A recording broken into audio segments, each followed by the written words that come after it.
Okay, coming up next, we have Starblood. Let me see. I didn't write down what year it's from. Again, it's 1972. Very prolific year for Dean Koontz.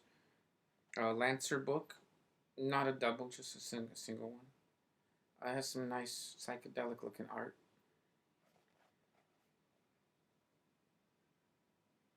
If I can get out of the glare again. Sorry about all that. And my notes are saying, let's see, page 172 through 173 of Katherine Ramsland's biography of Dean says, another science fiction novel that dealt with religious themes was Starblood, based on his novella A Third Hand.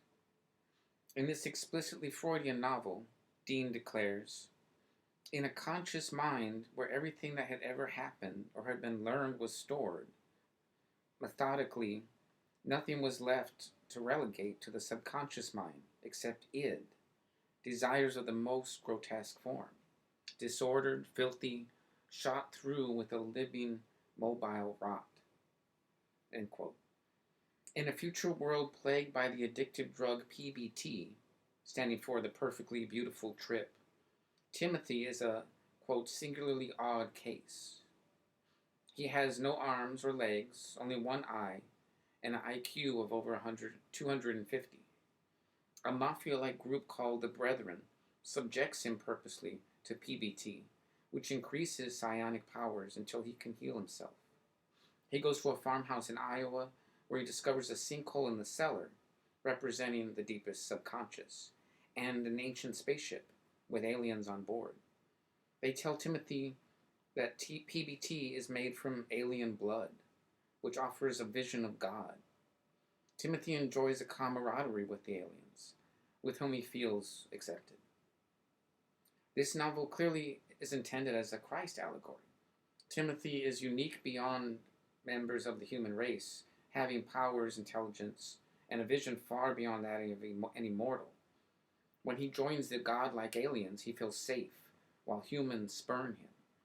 The king had sent men to kill him as an infant, and then as a young adult, he had caused trouble and was persecuted. In some strange way, he had died and been resurrected. Dean admits, the Christian mythology offered me a great number of story ideas, and several of his sci-fi tales exploit these themes. There is also a telling autobiographical detail. What Timothy had feared most in life was his loneliness, a childhood experience of Dean's that compels him to write so much about families. Timothy's life had been, quote, a desperate race to be accepted, to have at least a goodly number of peripheral friends. The aliens in the end provide this, outsiders all, forming a familial bond. Dean's analysis of the human mind at this stage issued in the following ideas: that the subconscious is almost like an entity that fears and detests the conscious mind, while consciousness blocks out the seamier concerns of our underlying psyche.